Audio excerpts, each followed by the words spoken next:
Faremos a leitura destes dois versos, Filipenses capítulo 4, versos 8 e 9.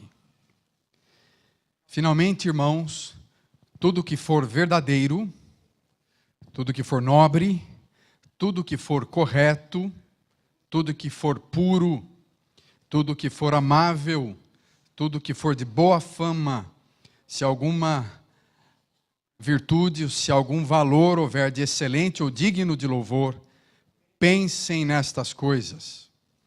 Ponham em prática tudo o que vocês aprenderam, receberam, ouviram e viram em mim. E o Deus da paz estará com vocês. Amém. Pai, pedimos que o Deus da paz esteja conosco nesta manhã. No nome de Jesus. Amém. Nós chegamos aqui a uma série final de exortações de Paulo para a igreja local de Filipe. E ele inicia dizendo, finalmente. Na verdade, Paulo está com dificuldades para terminar a carta. Aparentemente eu também, né? Com os meus meses doente, eu tive dificuldade para terminar essa carta, né? Ele ama seus irmãos, ele ama seus amigos, membros. Paulo está ligado a eles com muito carinho, muito prazer. É difícil para ele finalizar. É difícil para ele concluir sua carta. Então ele vem trazer algumas coisas importantes para nós. Ele usa palavras bem conhecidas e ele fala, gente, pense fortemente em algumas coisas. Pense fortemente na verdade. Tudo que é verdade, naquilo que vocês fazem, naquilo que vocês vivem. Pense nisso. Pense na verdade. Não haja de forma fraudulenta na vida. Reflita sobre a verdade em todas as coisas. Pense naquilo que é nobre. Pense fortemente naquilo que é honrável. Ele fala em 1 Timóteo capítulo 3, para as mulheres serem respeitáveis. É a mesma palavra aqui. Em Tito capítulo 2, ele fala para os idosos serem respeitáveis. Tem a ver com a honestidade em tudo que se espera na vida. Pense naquilo que é nobre. Pense naquilo que é correto. Pense na justiça, nas suas responsabilidades sociais. Pense em tudo aquilo que se opõe à injustiça, à violência, à opressão. Pense nisto. Pense em tudo aquilo que é puro. Puro no corpo, puro na alma, santidade na vida. Pense em tudo aquilo que é amável. E esta é uma verdade obsoleta nos dias de hoje. No meio de tanta desconfiança, de medo nos relacionamentos. Pense em tudo aquilo que é amigável. Cultive esta amizade uns com os outros. Pense em tudo aquilo que é de boa fama. Tudo aquilo que tem crédito, que tem um bom nome, que tem reputação. E outras virtudes como essa, então, virtudes valiosas como cristãos, devem ocupar o nosso coração. Nós devemos pensar nisso, meditar nisso, avaliar isso, para poder praticá-las. Pense nessas coisas.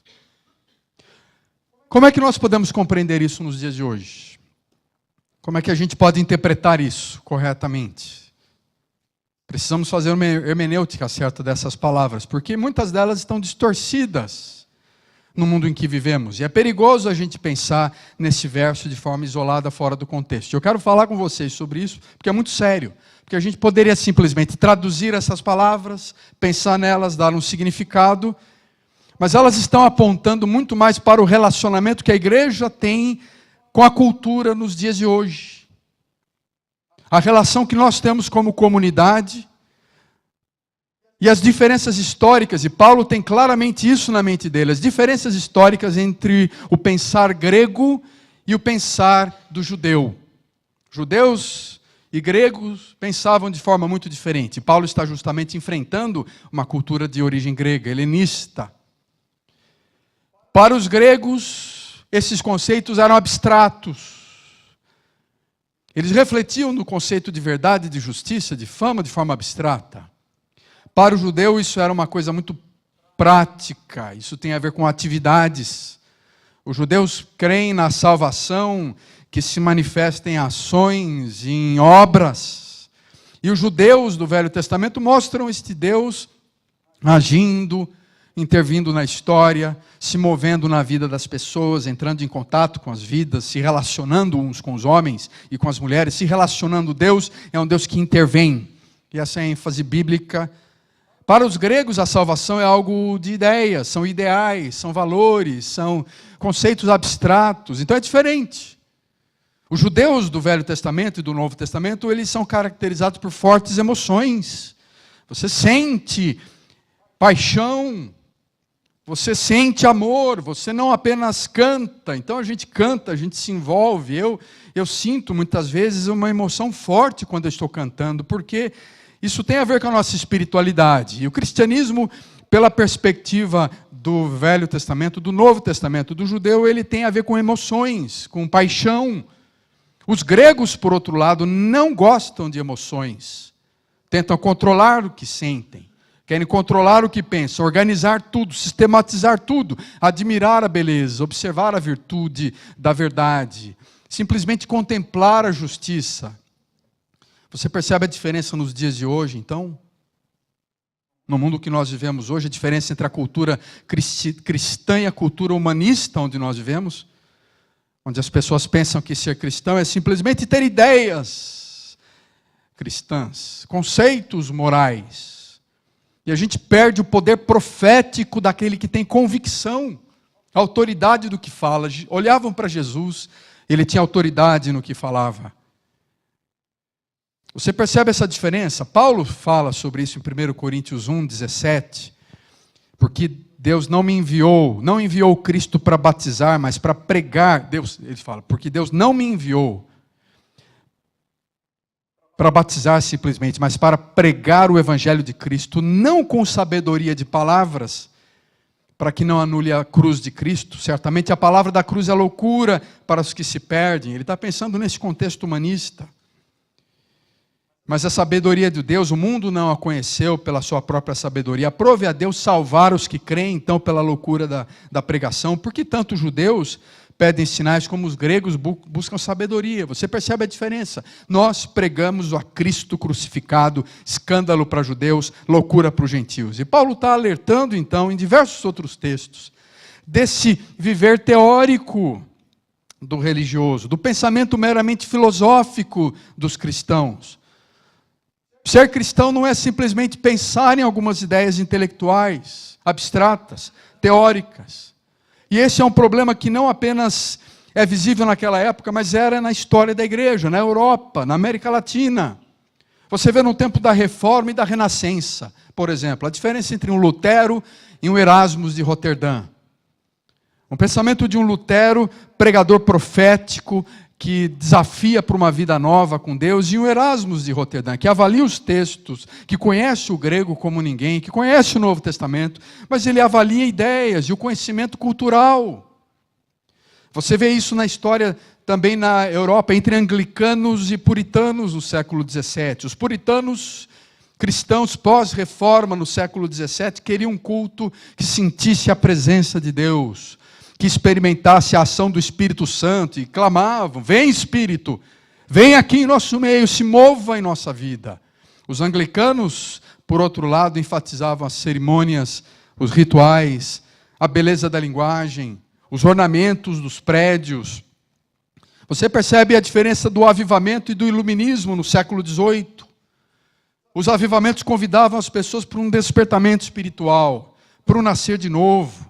O iluminismo, ele retorna ao clássico, que influencia as interpretações liberais da Bíblia, ao culto à beleza, à arte, rejeita os textos inspirados. E nos dias de hoje, Você percebe muita gente também com um pensamento humanista, mesmo nas nossas comunidades, que valorizam ideais sociais, valorizam questões culturais. E a questão para nós, então, como igreja, será que a função da igreja é simplesmente ter valores, pregar ideias, ter conceitos sociais? O negócio principal da igreja, gente, é a palavra profética da salvação em Jesus, de arrependimento, de transformação.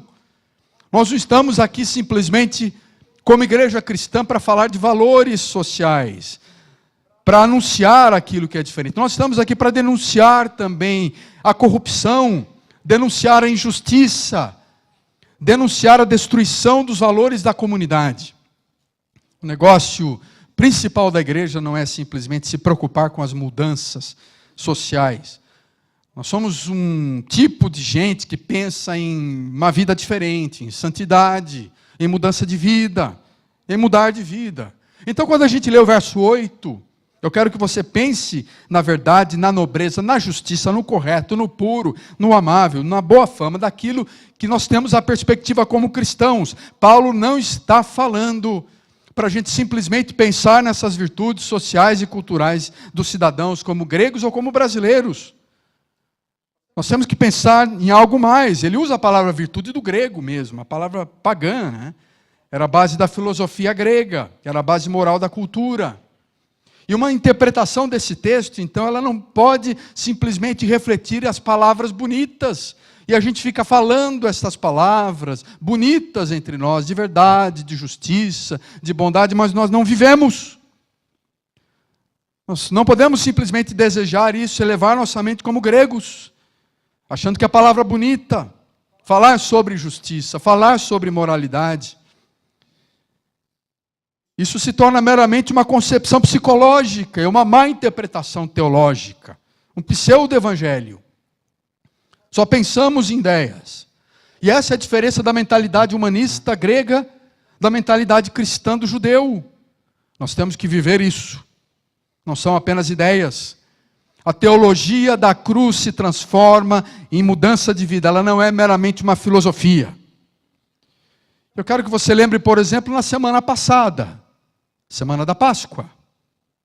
Todos nós passamos por essa semana. Você deve ter pensado na história. O Filho de Deus que nasceu como um bebê em Belém, cresceu numa cidadezinha de Nazaré. O Filho de Deus conta uma história de algo real, verdadeiro. Não é uma mitologia grega, não é a história de Thor aqui. Nós estamos aqui falando da história de Hércules, da mitologia grega. Nós estamos falando de fatos reais, não de deuses do Olimpo.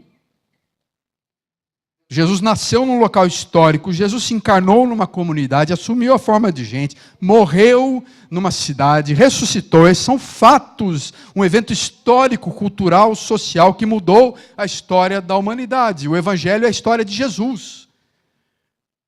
Mas você pode simplesmente aceitar esses fatos, ter vindo aqui, lembrou da Páscoa, comemorou com a gente na ceia domingo passado, mas não encarnou a vida de Jesus na sua vida, não encheu sua mente com o Senhor, simplesmente com ideias bonitas. O Evangelho, ele é aquilo que Paulo fala em 1 Coríntios 1, 30.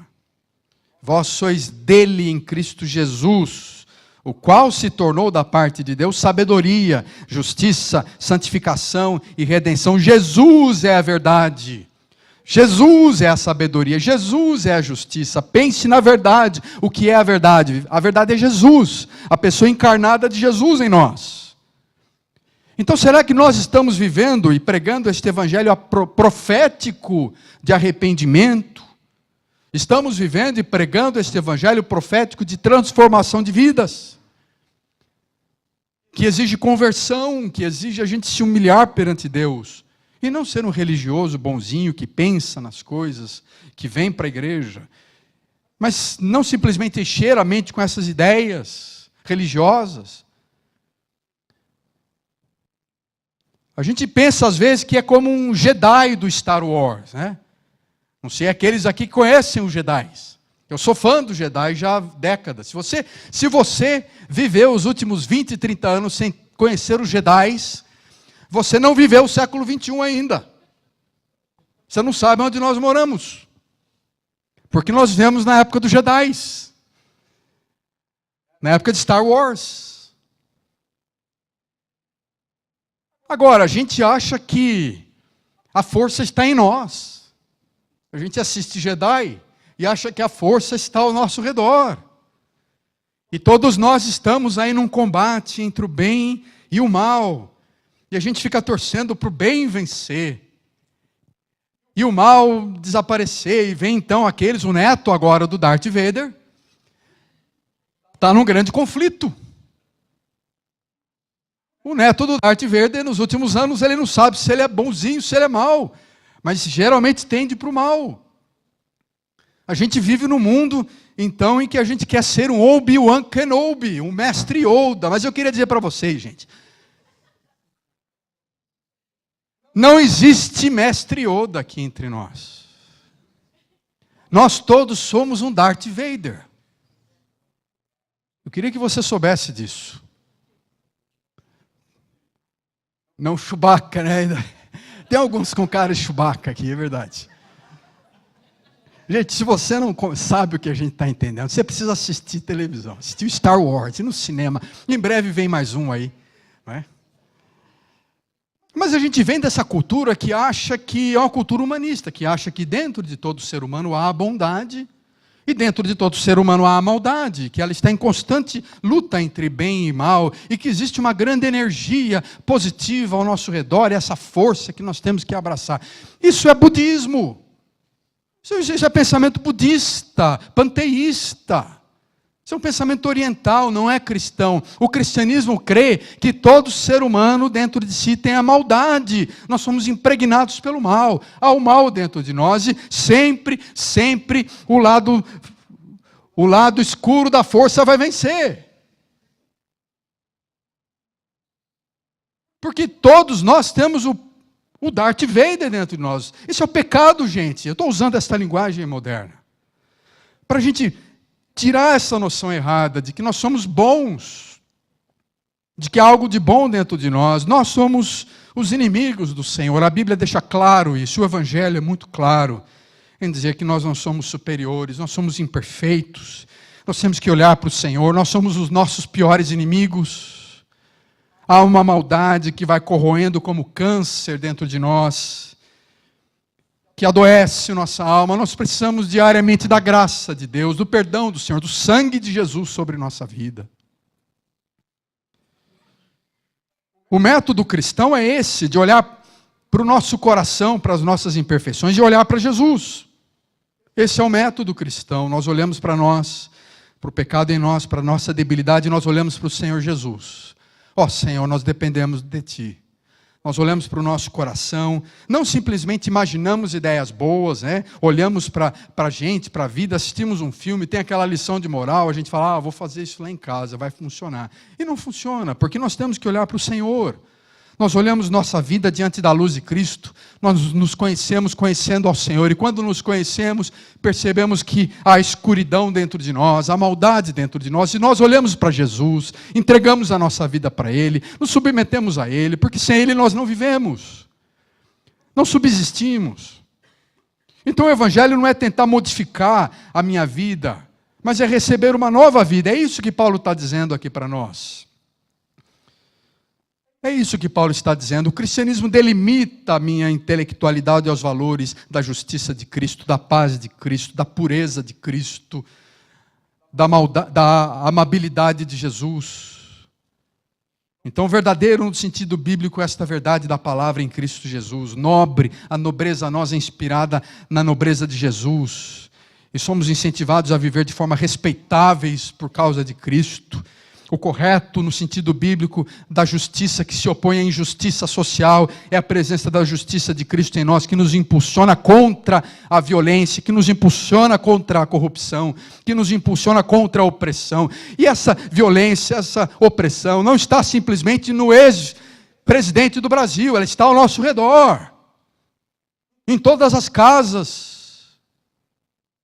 Não é simplesmente na vida do ex-presidente Lula. Nós somos corrompidos. A amabilidade no sentido bíblico É por causa da presença de Jesus em nós, humilde, no nosso coração. Então agora nós podemos ir para o verso 9. Quando a gente abandona essa mentalidade humanista, será que esta mentalidade humanista não está invadindo você, sua família, ou você realmente está debaixo do poder da vida, do sangue de Jesus, da morte de Jesus, do poder da ressurreição? Então, o nosso convite como cristãos é nos voltar para o Senhor.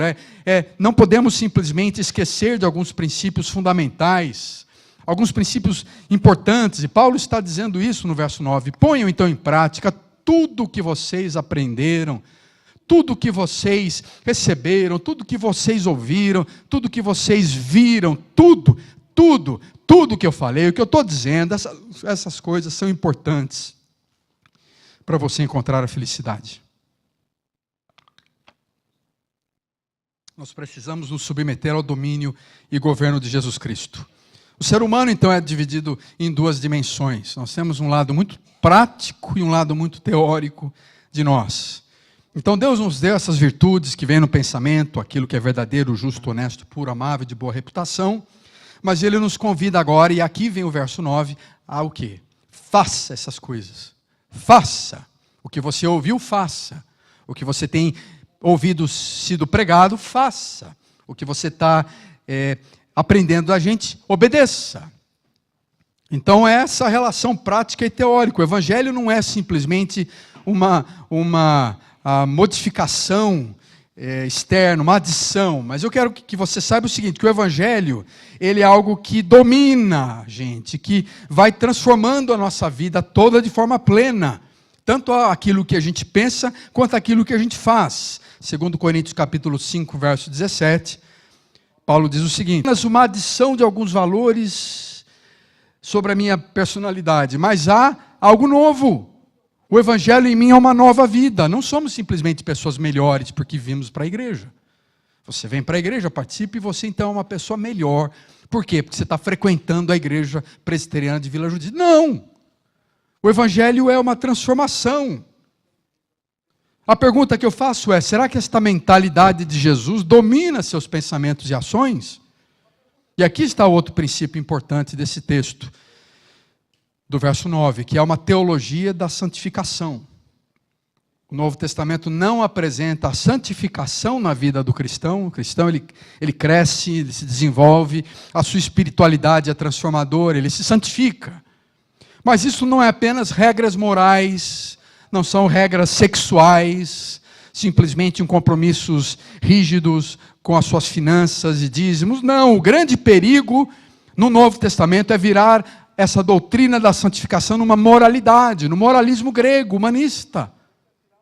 Nós somos cristãos não apenas moralmente falando, o cristianismo é uma mudança na essência, no nosso interior.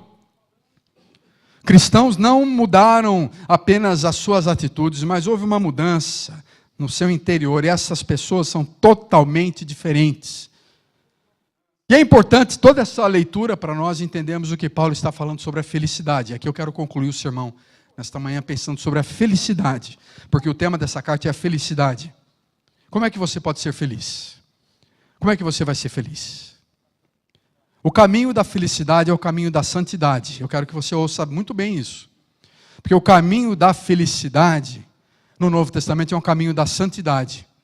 É somente a santidade que poderá lhe trazer felicidade. Mais uma vez, é somente santidade que poderá lhe trazer felicidade. Esse é o caminho do Novo Testamento. É algo fundamental. Sem santidade não há felicidade. Não adianta a gente vir com esse tom de cobrança, de ordens, faça isso, faça aquilo, obedeça essas leis, siga aquilo, seja um religioso. Não! A santificação para nós vem do encontro de uma alegria no Senhor, que nos leva a uma vida diferente, pelas valiosas promessas dele em nós. E há certas coisas, então, que por filhos de Deus agora, servos do Senhor, filhos desse Deus nobre, filhos desse Deus verdadeiro, nós vamos fazer. E outras que nós vamos deixar de fazer, porque o nosso Deus é um Deus nobre, o Senhor Jesus é um Deus santo. Nós fazemos e não fazemos pensando nisso. Nós somos levados a uma vida cristã, porque Ele é Deus.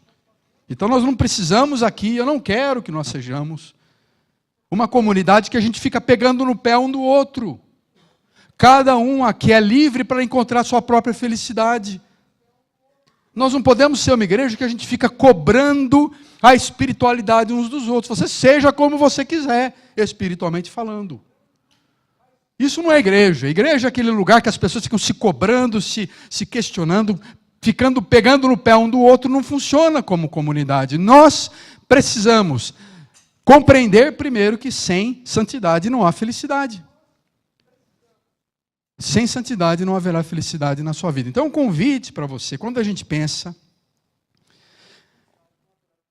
nas pessoas que não estão buscando uma vida santa, na verdade o que vem no meu coração é que elas estão sofrendo.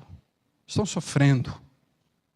As pessoas que não estão procurando uma vida com Deus, elas estão sofrendo, e a gente tem que ter compaixão delas.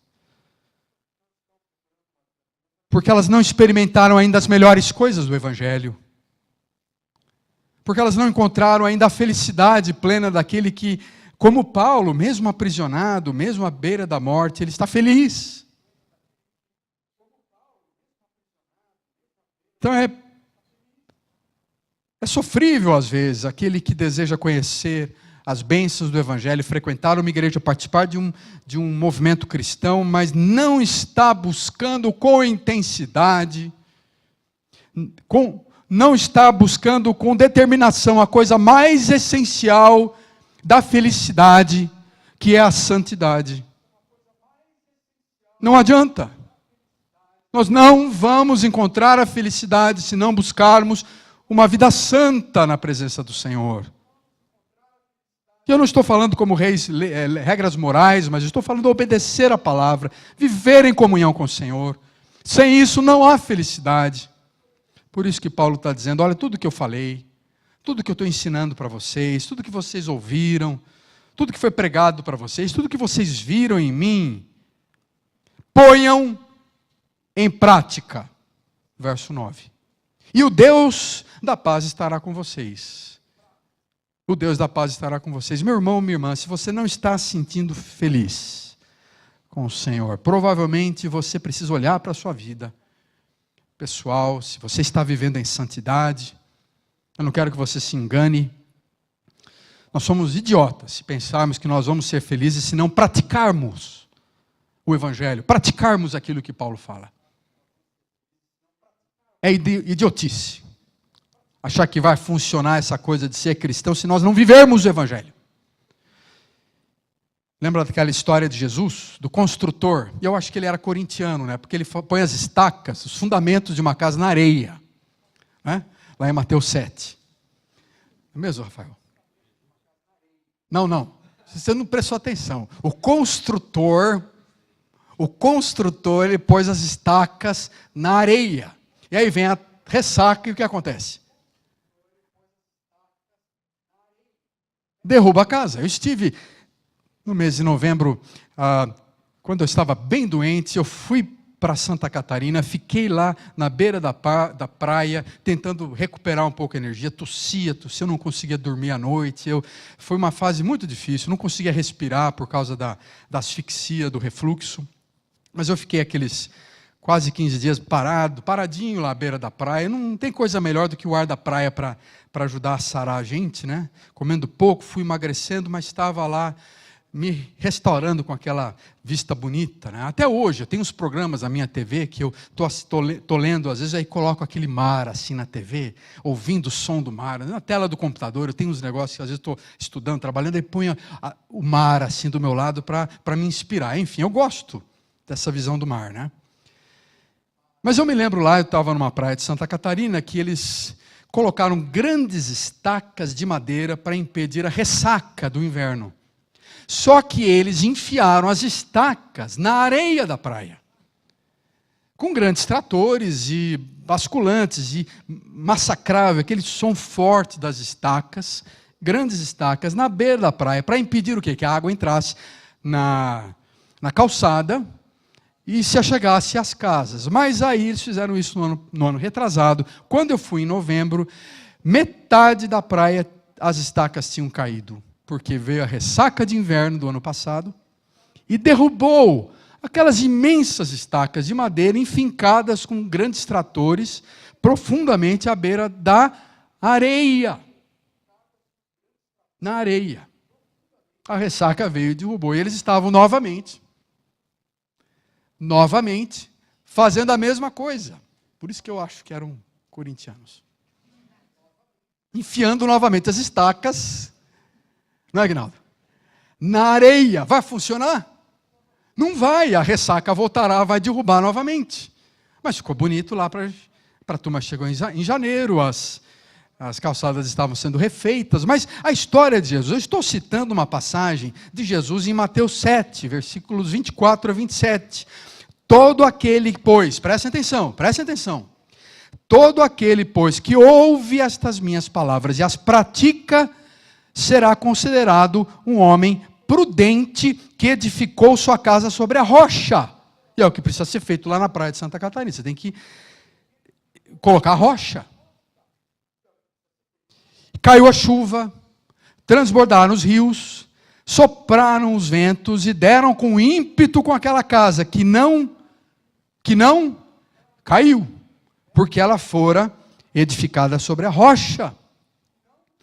Todo aquele que ouve estas minhas palavras e não as pratica, será comparado a um homem insensato que edificou a sua casa sobre a areia. E caiu a chuva, transbordaram os rios, sopraram os ventos e deram com ímpeto sobre aquela casa, e ela desabou, sendo grande a sua ruína. Gente, é importante a gente parar isso, para pensar no caminho bíblico. O caminho bíblico é muito claro. No Novo Testamento, no Velho Testamento, o caminho bíblico é um caminho da prática. Você vê as bem-aventuranças de Jesus, logo no começo de Mateus 5. É um caminho da prática. Bem-aventurado é aquele que é misericordioso, porque alcançará a misericórdia. É um caminho da prática. O Novo Testamento inteiro. Gente, o Novo Testamento inteiro fala do grande perigo de ouvir, aceitar as teorias, de compreender conceitos teóricos sem conhecimento prático, interior. É perigoso, não é o caminho da felicidade. Você se lembra dos fariseus, dos religiosos, eles conheciam os textos bíblicos, não conheciam? Eles davam dízimo até da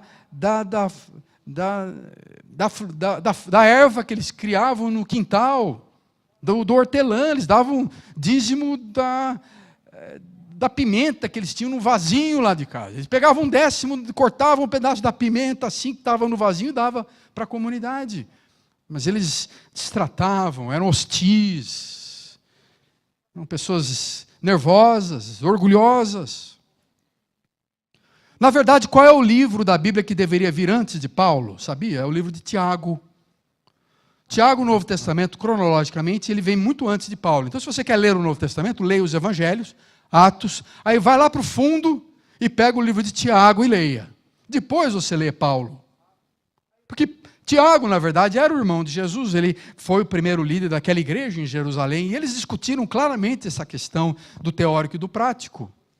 Então você vê, por exemplo, Tiago dizendo isso em capítulo 1, verso 22.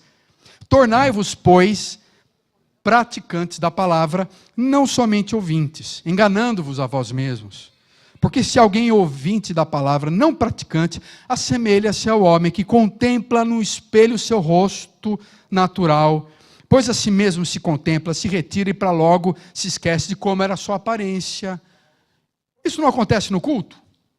Vocês estão aqui, eu estou pregando, a gente se contempla no rosto, o espelho, não é? Você está se vendo, eu tenho que melhorar nisso, é verdade, o pastor falou aquilo, tem que mudar, aquela coisa lá é importante, tem que melhorar na minha família, etc. Você sai daqui, entra no carro, vai almoçar, esqueceu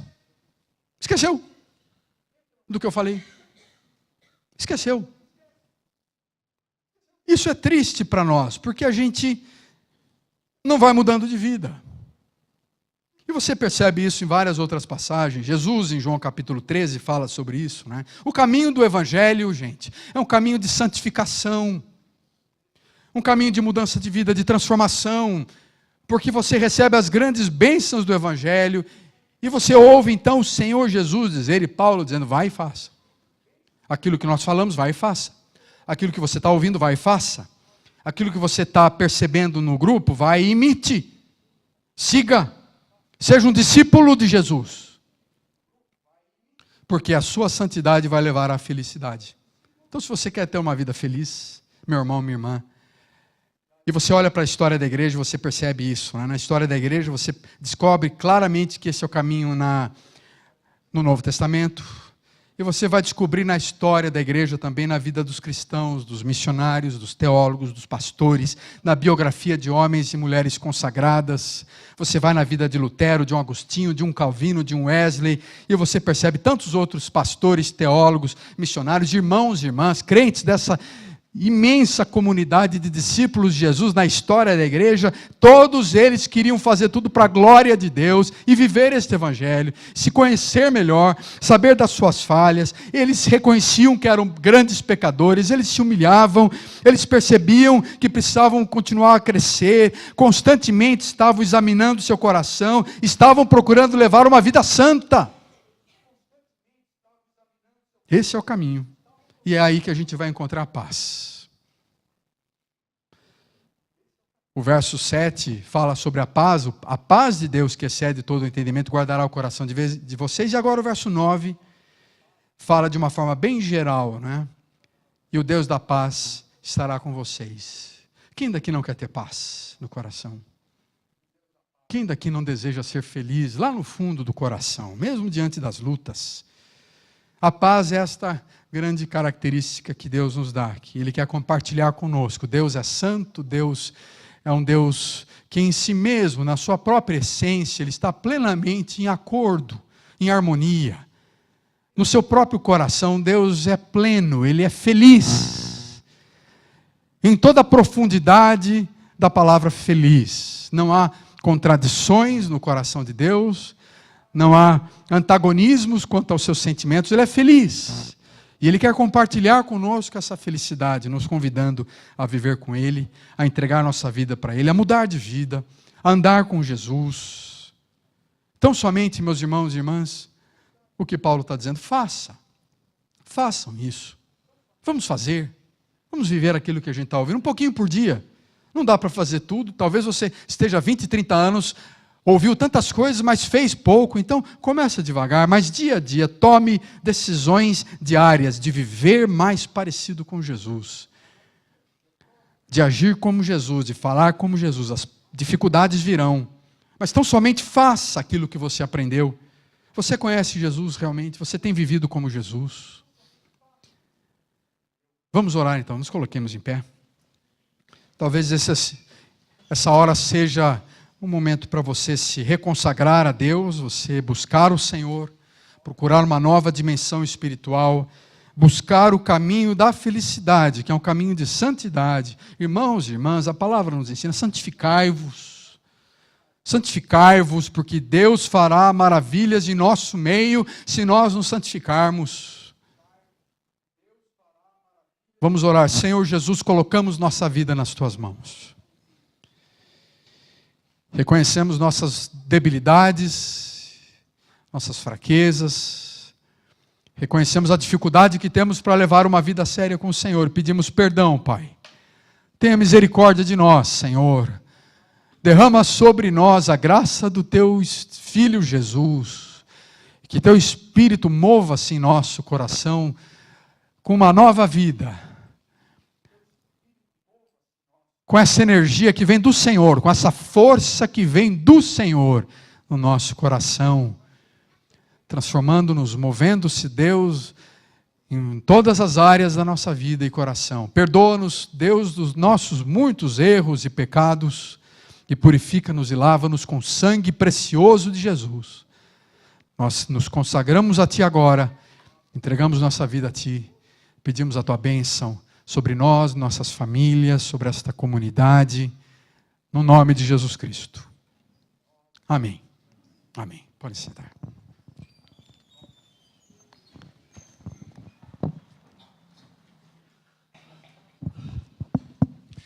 Breves recados. No domingo passado, Vila Kids fez uma entrega de chocolates aqui para os vizinhos. As crianças mesmo que prepararam o chocolate, os docinhos, embalagem. Então, os vizinhos foram presenteados pela nossa igreja. Acho que é interessante, né, a gente fazer essas ações aqui para a vizinhança e, acima de tudo, para as crianças aprenderem. No próximo sábado, nós teremos 2 eventos aqui relacionados à igreja. Primeiro evento será um café da tarde na Varta, às 15 horas. E nesse café também será distribuído Bíblias. Então, todas as famílias estão convidadas. E caso você tenha interesse em participar, é para procurar a Climene e a Terezinha.